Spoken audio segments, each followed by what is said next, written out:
Okay, so hi everyone. Today we will be discussing examples on word problems that involves electric flux.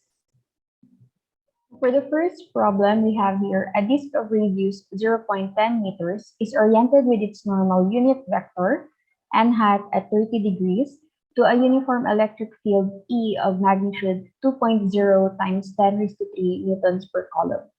So since this isn't a closed surface, it has no inside or outside. Okay, that is why we have to specify the direction of the normal n hat in the figure. For letter A, what is the electric flux through the disk? B, what is the flux through the disk if it is turned so that n hat is perpendicular to our electric field? And what is the flux through the disk if normal n hat is parallel to our electric field? So to solve for A, we will write first our given. We have here R equal to 0.10 meters. Our electric field, that is 2.0 times 10 cubed Newton per coulomb. And our angle, okay, that's a phi or 30 degrees. Now, our electric flux formula is given as magnitude of electric field times the area cosine phi. So here we will solve first for our area. So the area of the disk, since our disk is in a circle form or circular form, our area for circle is pi r squared. So substituting r 0.10 meters squared, this will give us 0.0314 meter squared. Now, since we have the value for our area, we will now substitute the magnitude of our electric field. That's 2 times 10 cubed Newton per coulomb times 0.0314 meters squared cosine our angle, that is 30 degrees. So this will give us 54 Newton meter squared per coulomb. So that is now our electric flux at the angle of 30 degrees. Now for letter B, we are asked for the electric flux when our angle or when the electric field is perpendicular to our normal. Since n will be perpendicular to our electric field, our angle is now equivalent to 90 degrees. So solving for our electric flux without substituting first our magnitudes for the electric field and the area, cosine 90, okay, is actually equivalent to 0. So your electric flux will automatically be 0. Okay. Now for letter C, what if our normal is parallel to our electric field? If they are parallel with each other, our angle will now be 180 degrees. Cosine 180 degrees is actually equivalent to 1. If you try it, this is equivalent to 1. So we can just multiply directly our magnitudes for electric field and area. So the electric field is equivalent to 2 times 10 cubed Newton per coulomb times 0.0314 meters squared. This will give us 63 Newton per meter squared over coulomb. That is now the answers for this problem. For our second problem, we have here a point charge Q equal to positive 3 microcoulomb is surrounded by an imaginary sphere of radius r equal to 0.20 meters centered on the charge. Find the resulting electric flux through the sphere. So we can illustrate this problem by using this figure where our center is the positively charged Q, and then this is our R, or our radius, that is 0.20 meters. So writing our given, we have Q equal to 3.0 microcoulomb, or this is positive 3.0 times 10 raised to negative 6 coulomb, and R, that is equal to 0.20 meters. For the formula of the electric flux, we have omega sub E equal to EA. The electric field for our sphere is equivalent to Q over 4 pi epsilon r squared. Okay? And the surface area for a sphere is equal to 4 pi r squared. Okay? Now, simplifying this equation, your 4 pi r squared can be canceled out with the denominator of our electric field. So we will be left with Q over epsilon naught.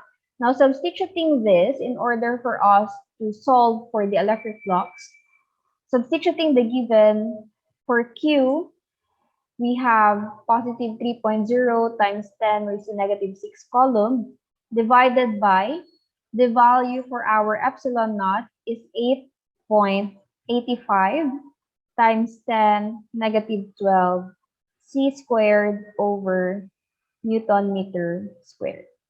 So calculating this using your calculator, we will get 3.4 times 10 raised to 5 Newton meter squared over coulomb. So this is now the electric flux through the sphere. Now for the third example, we have the three small spheres shown in the figure carry charges Q1 equal to 4.00 nanocoulombs, Q2 equal to negative 7.80 nanocoulombs, and Q3 equal to 2.40 nanocoulombs. Find the net electric flux through each of the following closed surfaces shown in the cross-section in the figure. So for A, that's the surface 1, B, surface 2, C, surface 3, D, surface 4, and letter E for the surface 5. So in order to solve this problem, we are going to apply the Gauss's law to each of these surfaces. So I will write first our given. We have Q1, that is 4.00 nanocoulomb, or this is equivalent to 4.00 times 10 raised to negative 9 coulombs. Q2, that is negative 7.80 nanocoulomb, equal to negative 7.80 times 10 raised to negative 9 coulomb. Q3, this is 2.40 nanocoulomb, or equal to 2.40 times 10 raised to negative 9 coulombs. In solving this problem, we are going to use the formula for our Gauss's law. That is, electric flux is equivalent to our charge over epsilon naught. So for the first surface, we have surface 1. So the electric flux for surface 1 is equivalent to the charge enclosed by the surface, which is only Q1. So let's say that's Q1 divided by our epsilon naught. Q1 is equivalent to 4.00 times 10 raised to negative 9 coulombs divided by our epsilon naught 8.85 times 10 raised to negative 12 coulomb squared over Newton per meter squared. So this will give us 452 Newton meter squared over coulomb. For surface 2, we have Q2. Okay? Only Q2 is enclosed by our surface 2. So For surface 2, we have Q2 over epsilon naught.